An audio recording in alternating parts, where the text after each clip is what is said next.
Kung atin ngang babalikan noon ay nagbigay nga ng saloobin itong si Boss Al Francis Chua sa totoong ugali ni Justin Brownlee at sa pakikisama niya as import sa Barangay Ginebra. Alam naman nating lahat na matagal nang nakasama ni Boss Al Francis Chua si Justin Brownlee since na naglaro ito sa Barangay Ginebra noong 2016 hanggang ngayon nga ang 2024. Kaya naman ito nga pala talaga yung totoong ugali ni Justin Brownlee sa Barangay Ginebra. At ayon na rin nga yan sa nakuha kong informasyon dito nga sa article na ito ay sinasabi ang totoong ugali ni Justin Brownlee. Alam naman nating lahat na itong si Justin Brownlee ay nakapagbigay na nga ng 6 na kampyonato sa Barangay Ginebra. Ngunit alam nyo ba na hindi nga naisip ni Justin Brownlee na magdemand man lang sa SMC kay Boss Ramon Ang na itaas ang kanyang sahod bagkus kontento na siya kung ano lamang ang pinapasahod sa kanya sa SMC sa Barangay Ginebra. Ayon pa nga sa mga report, ito pa lang si Justin Brownlee ay sumasahod ng dollar sa SMC kaya naman pinapakonvert niya sa peso at binibigyan niya yung mga ball boys na nag-aalaga sa kanya, talaga namang mahal na mahal niya.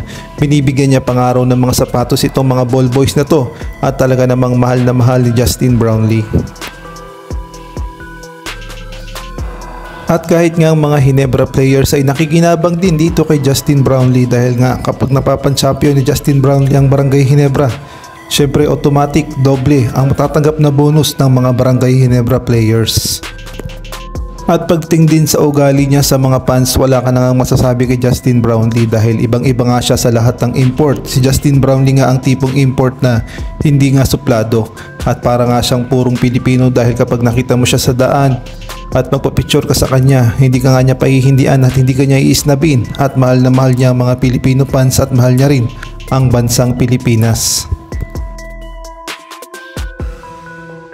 Sinabi din ni Boss Al na kapag daw nasa Pilipinas ang pamilya ni Justin Brownlee, hindi nga daw siya umaasa sa SMC na sumagot ng kanyang mga ginagastos sa kanyang pamilya pagkus sariling bulsa raw o sariling pera ni Justin Brownlee ang kanyang ginagamit upang ibigay sa kanyang pamilya dito sa Pilipinas at gayon na rin sa mga gastos nito.